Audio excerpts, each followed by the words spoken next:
특별히 폭염이 일주일 이상 지속되었을 때 심신이 매우 지치게 만들었습니다. 또 열대야 현상으로 잠을 이루지 못한 분들도 많이 있었을 것입니다. 그래서 복날이 되면은 지친 몸을 활력을 주기 위해서 예로부터 보양식을 먹어왔습니다. 그렇다고 복날만 맛있는 거 먹고 보양식을 먹었다고 해서 건강해지는 것이 아니라 평소에 우리가 규칙적인 식사와 적절한 휴식이 있을 때에 휴식을 취한다면 더욱 활력을 얻을 수가 있는 것입니다. 이처럼 날마다 공급해주는 영양분이 있어야 활동을 할 수 있습니다. 보통 우리가 활동하지 않으면 에너지가 별로 필요 없을 거라 생각하지만은 가만히 있어도 소비되는 에너지가 있습니다. 예를 들면 생명을 유지하는 호흡을 한다거나 또 혈액 순환이라든가 또 체온을 유지하기 위해서 에너지가 많이 필요하고 있습니다. 이를 전문 용어로 기초 대사량이라 이렇게 말을 하고 있습니다. 다시 말해서 여러분들이 하루 종일 일을 하지 않는 것처럼 하지 않아도 기본적으로 소비되는 에너지가 있다는 것입니다. 그래서 우리가 밥을 먹지 아니하고 또 공급된 영양분이 없다면 우리는 제대로 우리가 생명을 유지하기가 어렵다라고 말할 수가 있습니다. 그리고 공급된 에너지가 없으면 생활이 상당히 힘들고 축 처질 수밖에 없습니다. 점심들 많이 드셨습니까? 점심을 많이 드셨기 때문에 이 시간에도 이렇게 앉아서 예배를 드릴 수가 있는 것입니다. 물론 한 끼 굶는다고 해서 당장 쓰러진다거나 또 한 끼를 굶었기 때문에 우리가 당장 어떤 일을 할 수 없는 것은 아닙니다. 하지만 배가 고프면 일이 집중이 안 되고 또 매사에 뭔가 힘을 쓰고자 할 때에 지쳐 있는 모습을 볼 수가 있는 것입니다. 그래서 옛말에 인사를 이렇게 합니다. 식사하셨습니까? 이렇게 인사를 하는 경우가 있습니다. 그만큼 우리는 못 먹고 또 끼니를 걱정해야 하는 때가 있었는데 그것을 끼니를 걱정해 주는 것이 예의였던 것입니다. 지금도 먹는 것에 매우 신경을 쓰고 있습니다. 육체를 위해서 에너지를 얻기 위하여 힘을 쓰듯이 우리는 또한 영적인 에너지를 얻는 일에도 힘을 써야 될 줄로 믿습니다. 우리는 보통 육신이 배고프면 당장 먹을 것을 찾습니다. 또 육체의 에너지를 얻기 위해서 좋은 것을 먹으려고 합니다. 그런데 영적인 부분에 대해서는 상당히 둔감한 둔감한 것을 볼 수 있습니다. 우리가 말씀을 읽지 않고 기도하지 않아도 우리가 살아가는데 별로 크게 느껴지지 않기 때문입니다. 그러나 영적인 것도 우리가 육적인 끼니를 매 끼니 때마다 챙겨 먹듯이 우리는 하나님의 말씀과 기도하기를 늘 힘써야 되는 것이고 또 영적으로 우리는 날마다 에너지를 공급받아야 되는 것입니다. 바로 영적인 에너지는 어디서 얻을 수 있느냐? 오늘 우리가 가지고 있는 말씀을 통해서 또 주님과 기도를 통해서 호흡을 통해서 우리가 하나님께서 주신 그 에너지를 받아 먹을 수가 있고 영적으로 또한 충만하게 이룰 수가 있는 것입니다. 또한 오늘 말씀에 성령 하나님의 권능이 우리 안에 임해야 되는 것입니다. 성령의 권능이 임하지 아니하면 우리는 생명력 있는 주의 사역을 감당할 수가 없습니다. 오늘날 교회를 통하여 힘을 얻고 성령 하나님의 능력을 받아서 땅 끝까지 주님의 증인의 삶을 살아야 하는 것입니다. 이처럼 교회는 성령 하나님과 뗄래야 뗄 수 없는 그러한 유대적 관계를 가지고 있습니다. 교회는 오순절 성령 강림 사건으로 인해서 이 세상 교회가 본격적으로 탄생하게 된 것입니다. 그 이후에 교회를 세우고 돌보는 것은 바로 성령 하나님께서 함께 하시고 또 성령께서 주도적인 역할을 하셨기 때문입니다. 그러므로 교회가 세워지고 성장되고 또 부흥되기 위해서는 전적으로 성령의 역사하심에 따라 달라질 수가 있는 것입니다. 교회와 성도의 신앙의 성장, 이것은 성령 하나님의 강권적인 역사를 이루심으로 이루어질 수가 있습니다. 오늘 본문을 통하여 보면은 오순절 성령 강림 사건을 통하여 본격적인 교회가 태동하게 되었고, 또 성령의 강력한 힘을 얻어서 성령 충만한 그러한 삶이 되어지고 있는 것입니다. 1절 말씀에 오순절 날이 이미 이르렀다, 이 말씀을부터 시작하고 있습니다. 그렇다면 성령 하나님께서 유대인들의 절기인 이 오순절 날을 그 날에 맞춰서 성령 하나님께서 왜 오셨는지 그 의미를 다시금 구약의 절기를 통해서 우리가 다시금 생각할 수가 있습니다. 구약에는 3대 절기가 있습니다. 그 외에도 수많은 절기들이 있는데 그 중에 대표적인 절기를 든다면 바로 유월절과 초막절, 오늘 또한 일컬어지고 있는 오순절입니다. 유월절이 지난 50일 후에 오는 절기가 바로 오순절이라 이렇게 얘기를 합니다. 또 맥추절이라 하기도 하고 또 칠칠절이라고 불러지고 있습니다. 이날은 중요한 두 가지 의미를 가지고 있습니다. 하나는 첫 열매를 거둔 것에 대한 하나님 앞에 감사의 절기를 지켰습니다. 첫 열매를 드렸다는 것은 바로 예수님께서 부활하시고 나서, 그리고 나서 성령 하나님께서 이 땅에 오심으로 말미암아 성령의 역사가 일어나고, 또 베드로가 복음을 전했을 때에 3,000명 이상의 회개의 역사가 일어났던 것처럼 오늘 성령의 역사를 통해서 많은 열매와 충만한 열매가 맺어지고 있는 것입니다. 이것이 영적인 첫 열매가 천국 곳간에 드려진 것입니다. 또 한 가지 이 오순절 사건에 성령 하나님께서 임하시는 날은 바로 이스라엘 백성들이 시내산에서 하나님으로부터 모세에게 십계를 주어짐으로써 이 율법을 통해서 모든 율법의 기초를 주셨습니다. 이처럼 성령 강림 오순절은 성령 강림절과 함께 아주 중요한 의미를 가지고 있는 것입니다. 모세에게 주었던 이 십계명은 돌판에 새겨져 있습니다. 처음에는 이스라엘 백성들이 모세가 40일 동안 내려오지도 아니하고 또 나타나지 않기 때문에 이스라엘 백성들이 금송아지를 만들어 가지고 거기다가 이것을 하나님이라고 또 칭하고 거기다가 절을 하며 또 음란한 행위를 하는 경우, 그러한 상태에서 모세가 내려와서 그 십계명을 그 우상 앞에다가 깨뜨렸습니다. 그리고 나서 또 두 번째 돌판을 모세로 하여금 또 자르게 해서 거기다가 다시금 십계명을 적도록 했습니다. 십계명은 유대인들에게는 아주 중요한 의미로 가지고 있지만은 십계명은 그 언약궤에도 들어 있었지만 그것이 계속해서 영구적으로 지속된 것은 아니었습니다.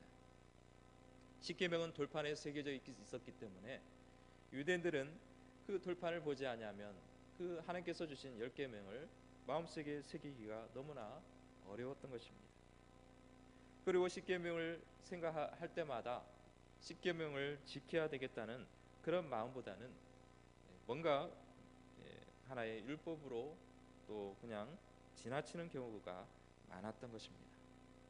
하지만 이제는 성령 하나님께서 법을 우리에게 주셨는데 그것은 마음에 새기는 법을 주셨습니다.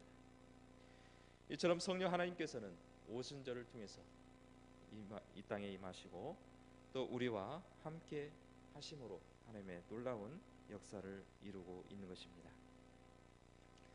그러면 이 성령 하나님께서 임하시는 장면이 나와 있습니다. 2절에 보면은 호련히 하늘로부터 급하고 강한 바람 같은 소리가 있어 그들이 앉은 온 집에 가득하며라고 청각적인 표현을 하고 있습니다. 성령 하나님은 보이지 않기 때문에 영으로 계시기 때문에 소리를 낸다거나 어떤 청각에 우리가 귀로 들을 수 있는 분은 아닙니다.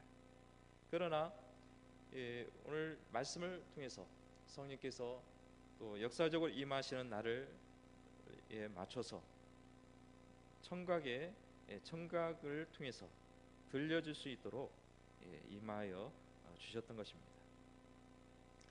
또 성령 하나님은 불의 혀처럼 각 사람에게 임하였다라고 말씀하고 있습니다. 이것 또한 시각적인 나타남을 보여주고 있습니다. 성령 하나님은 각자 동일하게 임할 수 있지만은 불의 혀처럼 갈라졌다. 즉 여러분들 각자 한 사람 한 사람마다 성령 하나님께서 임하시는 그러한 장면이 이 오순절 사건을 통해서 눈으로 확인할 수가 있었다라는 것입니다.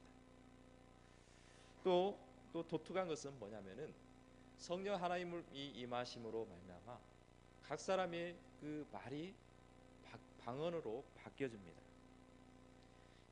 또 이 방언은 그 일반적으로 우리가 생각하는 그 방언과 달리 각 나라 방언으로 소리를 내는 것입니다. 이것은 언어적인 증거로 성령 하나님께서 임하셨음을 보여주고 있습니다. 이처럼 이 사도행전에 나타난 2장에 나타난 성령 강림에 나타난 현상은 바로 역사적으로 성령 하나님께서 본격적으로 이 땅에 임하셨고 또 교회와 함께 우리 성도들과 함께 성령의 사역이 시작됐음을 또 보여주고 있는 것입니다. 여기에서 세 가지의 어떤 현상의 방언에 대해서 한번 생각을 해보겠습니다. 성령 하나님께서 임하셨을 때 그 방언은 고린도 교회에서 성도들이 말하는 그 방언의 은사와 또 차이가 있음을 볼 수가 있습니다. 고린도 교회에서 임하는 이 방언은 통역이 필요합니다. 다시 말해서 방언은 한 사람도 무슨 말인지 모르고 할 경우가 많다는 것입니다. 또 이 방언의 의미는 하나님의 어떤 예언의 말씀을 전파하기 위해서 방언을 통해서 가르쳐 주시고 또 통변을 하는 은사를 가진 사람을 통해서 하나님께서 이러한 예언의 말씀을 우리에게 주셨습니다라고 또 이 통역이 필요했습니다. 그렇지만 이 오순절에 임한 이 방언은 그러한 방언이 아니라 각 나라에서 말하는 그 언어를 그대로 사용하고 있다는 것입니다. 이 성령 하나님께서 이 마가다락방에서 각 사람에 임했던 이 방언은 여러 나라에서 온 사람들이 유대인들이 각기 자기가 있는 곳에서 각 난 곳에서 알아들을 수 있는 이방에서 배웠던 그 언어가 그대로 알아들을 수 있는 그러한 신기한 방언이었습니다. 예를 들면 이 방언이 이 나라 이때 방언을 했을 때 일본어를 배운 적도 없는 이 유대인이 일본말을 하는 것입니다. 그리고 일본에서 온 유대인이 일본말로 그 소리를 그대로 알아듣는다는 것입니다. 그래서 이 7절 8절 말씀에 보면은 보라 이 말하는 사람들이 다 갈릴리 사람이 아니냐 우리가 우리 각 사람이 난 곳 방언으로 듣게 되는 것이 어찌 됨이냐라고 감탄을 하고 있는 것입니다. 갈릴리 사람들이 어떻게 이방 나라의 말을 언제 배웠겠습니까? 또 그렇게 능통하게 말을 할 수가 있었겠습니까? 이것은 바로 성령 하나님께서 말하게 하심에 따라서 각 나라로 말하는 기적의 현장을 체험하고 있다는 것입니다. 이 방을 다시 좀 더 자세히 살펴본다면 성령께서 말을 하게 하고 또 듣는 자도 그 사이에 통역까지도 하셨다는 결론을 내릴 수 있습니다. 갈릴리 사람은 분명히 모국어는 히브리어입니다. 또 당시에 헬라 제국에 있었을 때 히브리어와 헬라어를 아마 겸용해서 사용했다고 볼 수 있습니다. 그러나 유대인들은 대부분 이 히브리어를 사용했습니다. 그럼에도 불구하고 성령 하나님의 말하게 하심에 따라서 이방에서 온 유대인들이 그 말을 알아듣는 것입니다. 이것은 이 복음이 유대인뿐만 아니라 이제 각 나라 이방 나라까지 미치고 있음을 보여주는 그러한 신뢰라고 볼 수가 있는 것입니다. 구약 시대 때는 유대인들만이 하나님의 율법을 볼 수 있었고 진리를 들을 수 있었습니다. 그러나 예수 그리스도를 통해서 이제는 성령 시대가 도래하게 되었고 복음이 이방 나라까지 그 비밀이 전해지고 있는 것입니다. 그렇다면 이 마가다락방에서 말을 한 또 방언을 했던 이 사람들이 큰 일을 말을 했다고 했는데 하나님의 큰 일이란 어떤 일을 말씀을 할 거라는 그 내용은 없습니다. 그러나 우리가 짐작할 수 있는 것은 하나님의 큰 일이라 하면 무엇이겠습니까? 바로 예수 그리스도께서 이 땅에 인간의 몸으로 오셨고 고난을 당하시고 또 십자가를 짊어지시고 돌아가셨지만 3일 만에 부활한 사건, 다시 살아나는 사건이 바로 하나님의 큰 일이요 또 구원 사역에 아주 중요한 의미를 담고 있는 것입니다. 각 나라 방언으로 하나님의 살아계심과 또 주 예수 그리스도의 구속의 역사를 증거하는 그러한 성령의 역사를 보여주고 있습니다. 그렇다면 이 오순절에 일어난 성령의 사건과 또 창세기에서 일어난 바벨탑 사건과 상당히 상반된 역사가 일어나고 있음을 비교할 수가 있습니다. 저는 창세기를 보면서 이 바벨탑 사건에 생각을 했을 때 하나님께서 굳이 이 바벨탑을 무너뜨리시고 또 언어를 혼잡케 하셨는가라는 생각을 들었습니다. 지금이야 우리가 고층 건물들이 많이 들어서 있습니다. 또 그 당시에 이 바벨탑을 아무리 높게 쌓아도 아마 5층이나 얼마나 더 쌓을 수 있었겠습니까? 하나님은 그 바벨탑을 쌓지 않아도 그냥 내버려 두어도 하늘에 닿을 수가 절대로 없습니다. 그런데 오늘 오순절 사건을 통하여 조금 이해가 되었습니다. 오늘날 비해서 엄청나게 비교도 되지 않는 이 바벨탑을 쌓은 것에 대해서 하나님이 무너뜨린 것은 바로 이 바벨탑이 하나님께서 그것을 염려하신 것이 아니라 바벨탑을 쌓는 그 사람들의 마음의 자세에 대해서 거기에 대해서 심판을 내리셨다라고 볼 수가 있습니다. 다시 말한다면 그 당시에 이 바벨탑을 쌓는 사람들이 자신들이 동일한 언어를 가진 사람들이 모여서 탑을 쌓게 되었고 또 그 가운데서 흩어지지 말자는 것입니다. 그리고 자신들의 이름을 길이길이 내자는 것입니다. 하나님은 그것을 깨뜨렸던 것입니다. 인간의 교만을 깨뜨렸고 또 인간의 그 무지함을 깨뜨렸던 것입니다. 반면에 교회는 하나님의 능력에 의해서 하나가 되었고 흩어졌던 사람들이 하나가 되었고 또 이 교회를 통해서 하나님의 나라가 건설되고 있다는 것입니다. 그래서 이 바벨탑과 오순절을 비교를 해보았습니다. 먼저 이 홍수 이후에 노아의 가족이 각 족속으로 나누어지기 시작했습니다. 그런데 온 땅의 언어가 하나였고 말도 하나였습니다. 그리고 나라의 개념이 없습니다. 그때 신할 평지에서 모여 살면서 탑을 쌓아 하늘을 닿게 하여 흩어짐을 면하자고 하면서 바벨탑을 짓기 시작했던 것입니다. 바벨탑을 쌓을 당시의 언어는 통일되어 있습니다. 요즘 영어 배우느라 아이들은 상당히 힘들어합니다. 아이들만 영어를 배우는 게 아니라 장년이 되어도 또 나이가 되어도 영어 배우기가 사람들마다 영어를 배우려고 합니다. 그만큼 사람들이 이 영어에 대해서 상당히 관심을 갖고 있고 또 미국권 문화에 대해서 뭔가 거기서 이제 언어를 소통하기 위해서 또 전 세계 언어의 공통 언어로서 영어를 많이 배우는 경우가 있습니다. 만약에 바벨탑 사건이 없었다면 그럴 고생도 할 필요가 없지만 이 언어가 혼잡한 상황에서 우리가 의도치 않는 이 언어를 배우게 되었습니다. 그리고 언어가 통일되었지만 하나님께서는 그 언어를 혼잡케 하고 각 나라 방언으로 말하게 하였고 또 서로 간에 소통하지 못하게 했다는 것입니다. 반면에 오순절은 히브리어를 사용했던 이스라엘 민족이었습니다. 이때 성령 하나님께서 임하시고 각 나라 방언을 말하게 하심으로 오히려 이방에서 온 이 유대인들로 하여금 하나님의 비밀이 알려지도록 했다는 것입니다. 또 바벨탑을 쌓으면서 우리 이름을 내고 온 지면에 흩어지지 말자라고 했지만은 오순절 사건은 성령이 각 사람의 임함으로 성령으로 하나가 되었습니다.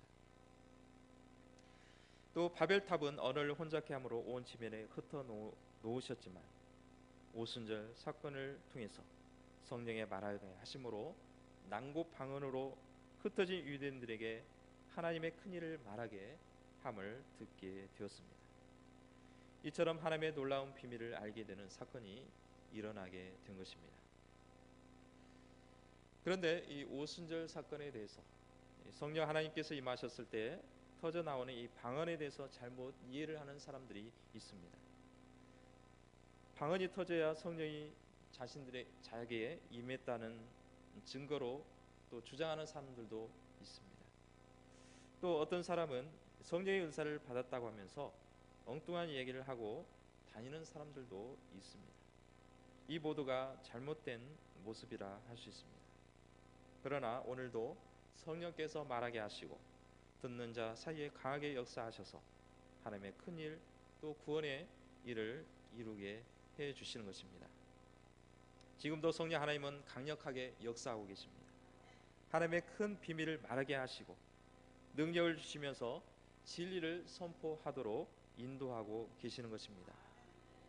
그러므로 우리 모두가 늘 성령의 역사하심을 사모해야 되고 또 순종해야 되며 또 이 놀라운 은혜의 시간, 구원의 선포가 되는 시간이 되기를 축복합니다.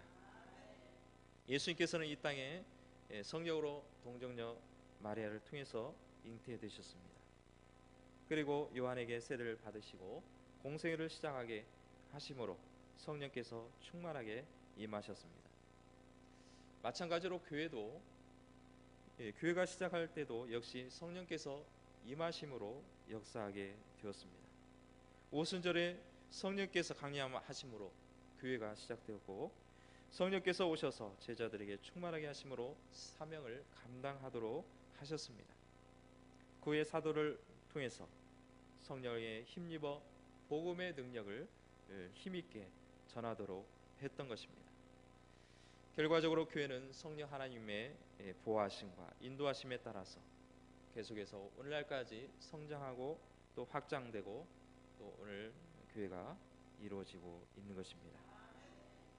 이처럼 교회는 성령 하나님과 밀접한 관계를 가지고 있고 또 교회는 성령 하나님을 제외시키고는 절대로 교회가 성장될 수가 없는 것입니다. 오늘 교회가 성장하고 성숙하려면 성령의 강력한 역사가 필요한 줄로 믿습니다. 성령의 역사가 힘해지는 이때 왜 성령 하나님의 힘이 힘해집니까? 바로 물질을 막는 중입니다. 모든 것이 물질로 이루어지면 물질만 있으면 다 된다고 생각합니다. 예전에는 교회가 돈이 없었습니다. 가난했습니다. 그러나 그 가운데서도 성령의 역사가 임했었고 성령의 능력이 또한 교회를 이끌어가고 있었음을 볼 수가 있는 것입니다. 우리는 이 성령의 강력한 역사를 통해서 교회가 더욱 활력이 넘치고 뜨거워지고 놀라운 부흥의 역사가 임하게 될 줄로 믿습니다. 그래서 우리는 이 성령의 충만함을 받아야 합니다. 성령 세례와 성령 충만함에 대해서 우리는 다시금 뭔가 거기에 대한 비교를 어느 정도 알아야 합니다. 오순절 성령 강림할 때는 사람들이 그 당시에 성령이 임했을 때 성령의 세례와 성령의 충만이 그 동시에 이루어졌습니다. 그렇지만 이제는 이 성령 세례와 성령 충만은 또 달리 또 생각해 볼 필요가 있습니다. 동시에 임할 수도 있지만 일반적으로 성령 세례와 세례를 받고 나서 우리가 날마다 하나님의 말씀을 묵상하고 주님과 소통함으로써 성령의 충만함을 받아야 되는 것입니다. 요한은 물로 세례를 주나 예수님께서는 불과 성령으로 세례를 줄 것이라고 말씀합니다. 또 예수님께서는 몇 날이 못 돼요. 부활하시고 나서 내가 승천하지만 너희는 몇 날이 못 돼요. 기다렸던 성령 하나님께서 너에게 임하게 될 것이다 라고 말씀하고 있습니다. 이처럼 물 세례와 성령 세례는 차이가 있습니다. 물 세례는 우리 죄를 씻는 어떤 의식적인 그런 성례 의식이지만 이 성령 세례는 다시 말해서 불 세례로서 성령 하나님 즉 예수 그리스도를 믿는 자들에게 임하는 세례가 바로 성령 세례인 것입니다. 바로 성령께서 우리 안에 오셔서 우리 마음을 주장하시고 또한 성령께서 우리의 모든 중심을 이루시고 우리를 이끌어 가 주시는 것입니다. 바로 우리는 이 성령으로 말미암아 예수님을 주로 고백하고 성령으로 인해서 우리를 하나님을 아버지라 우리가 불러지고 있는 것입니다. 또 이 성령 충만은 바로 성령을 받은 사람이 날마다 하나님의 말씀으로 주님과 함께하는 삶을 통해서 성령 충만한 삶을 살아가게 되는 것입니다. 그래서 이 오순절은 성령 세례와 성령 충만이 함께 이루어졌지만 오늘 우리가 예수 그리스도를 믿음으로 성령이 우리 안에 함께 하시고 또한 그리스도로 인해서 날마다 변화되는 삶, 또 말씀으로 날마다 견고해지고 또 변화되고 또 바꿔지고 새로운 주님의 말씀으로 새롭게 되음으로 말미암아 우리는 성령 충만의 삶을 살아가고 있는 것입니다. 우리는 성령 충만을 함을 받아야 됩니다. 다시 말해서 성령 하나님께서 우리에게 주신 힘을 받았을 때, 능력을 받았을 때 우리가 주어진 하나님의 사명을 감당할 수 있는 것이고 우리에게 주어진 직분을 감당할 수 있는 것이고 우리에게 주신 모든 봉사의 직분을 감당해 나갈 줄로 믿습니다. 우리는 성령 충만의 역사가 일어나야 됩니다. 무엇보다도 이 성령의 역사와 성령의 충만함은 열매로 나타내지고 있습니다. 오직 성령의 열매는 사랑과 희락과 화평과 오래 참음과 자비와 양성과 온유와 절제니 이 같은 것을 금지할 법이 없다라고 말씀하고 있습니다. 우리의 삶은 날마다 성령의 열매를 맺어야 됩니다. 그래서 우리는 하나님께서 주신 능력의 말씀을 늘 채워 나가야 되는 것입니다. 어떤 모 목사님의 설교를 말씀을 들었습니다. 천국에서는 할 수 없는 것이 있다고 합니다. 그것은 뭐냐면은 부부싸움입니다. 여러분들 부부싸움 많이 합니까? 물론 이제 혼자 계신 분은 부부싸움을 할 일은 전혀 없겠지만은 부부 되시는 분들은 이제 조그만 일을 하다 보면은 어떻습니까? 또 싸우기도 하고 말다툼도 합니다. 그런데 천국에 가서는 절대로 할 수 없다는 겁니다. 그래서 이 땅에서 열심히 싸우고 또 그것을 즐기라. 자, 우리가 이거 천국 가면 부부싸움 할 수 없으니까 여기서 열심히 싸우고 또 나중에는 화해하면 됩니다. 서로 화해하면서 우리는 또 그 가운데서도 우리가 늘 우리가 성령의 열매를 맺어야 될 줄로 믿습니다. 자, 그래서 이 성령의 열매는 성도의 성숙도를 말하고 있고 우리의 인격과 생활이 더욱 변화된 삶을 말하고 있습니다. 그래서 우리는 늘 오래 참아야 되는 것이고 때로는 다툼이 있는 곳에 화평을 위해서 우리가 희생을 하고 또한 그 가운데서 우리가 화평을 이루는 그러한 삶을 살아가야 된다는 것입니다. 그래서 우리는 성령 하나님이 주신 힘을 받아야 됩니다. 성령께서 주신 그러한 놀라운 힘을 받았을 때 우리가 그러한 능력의 삶을 살아가게 되고 또한 성령의 열매를 맺을 줄로 믿습니다. 그래서 성령 하나님은 말씀과 기도를 통해서 우리에게 역사해 주시는 것입니다. 우리에게 주어진 이 말씀을 떠나서는 성령을 말할 수가 없는 것입니다. 성령 하나님은 우리 안에서 역사하시지만 우리가 말씀을 게을리하고 읽는 것을 게을리하고 하나님의 말씀을 멀리한다면 성령 하나님은 역사하시고 싶어도 성령은 일을 할 수 없는 것이고 또한 우리에게 능력을 주실 수가 없다라는 것입니다.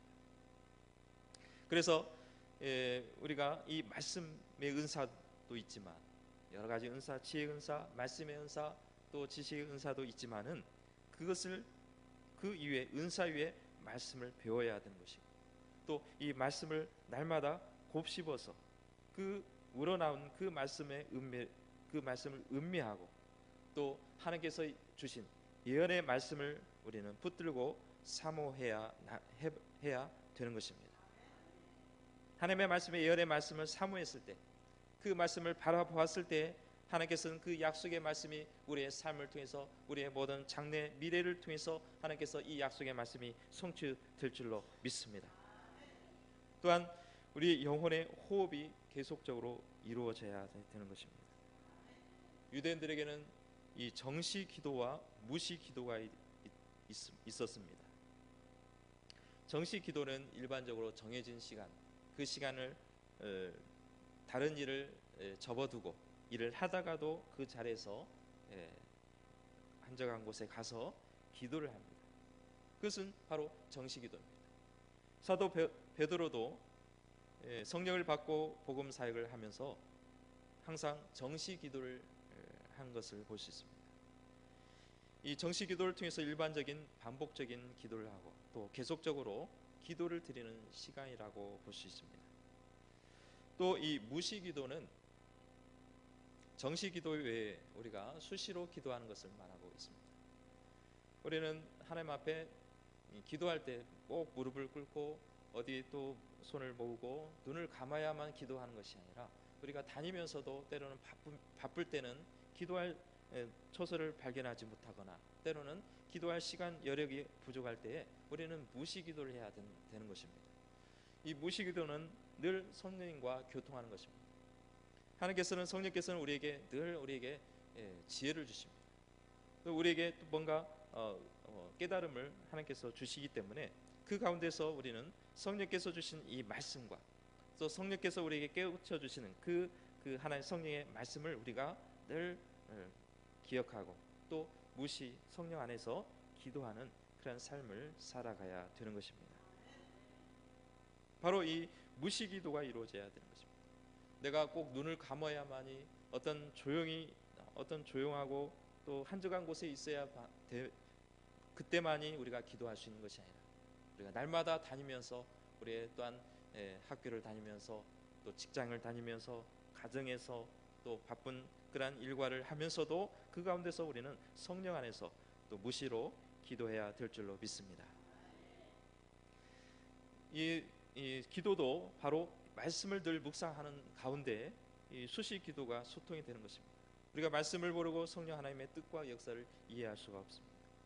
기도 없이는 말씀만 파고들면 머릿속에 머무는 지식으로만 남아 말씀의 생명력을 얻을 수가 없는 것입니다. 우리는 강력한 성령의 힘을 얻어야 합니다. 우리가 육체에 공급되는 이 에너지를 받는 것처럼 우리는 매 순간순간 성령께서 공급해 주신 또한 성령의 은혜를 받아야 되는 것이고 또 우리 영적으로 충전을 하면서 우리는 방전되어서 소진되었을 때 그때 비로소 에너지를 받으려고 하는 것이 아니라 우리는 방전되기 전에 우리는 규칙적으로 성령께서 주신 그 성령의 충만한 은혜를 체험하고 또한 그 가운데서 우리는 에너지를 충만하게 채워나가야 될 줄로 믿습니다. 그럴 때 날마다 성령의 강력한 힘이 우리에게 주어지게 되는 것이고 또 세상에서 빛과 소금의 사명을 감당할 줄로 믿습니다. 교회는 바로 성령의 능력이 임해야 됩니다. 성령의 역사가 나타나야 될 줄로 믿습니다. 성령의 충만함을 받아서 아름답게 성숙되고 또 능력 있는 삶을 살아가면서 충성하는 성도가 되시기를 주님의 이름으로 축복합니다.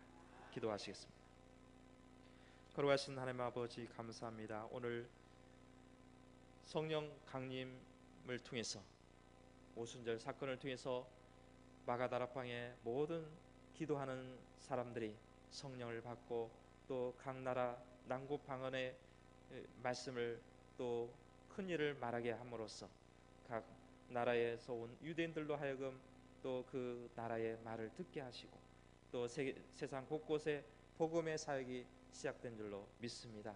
오늘 교회를 통해서 성령께서 역사해 주시고 또한 성령 하나님께서 우리 각 성도들을 통해서 또한 우리 주어진 사명을 잘 감당하고 주의 봉사일을 감당하며 또한 세상에 나가서도 영향력을 미치는 우리 믿음의 사람들 될 수 있도록 주님 축복하여 주시옵소서. 감사를 드리며 예수님의 이름으로 기도드립니다. 아멘.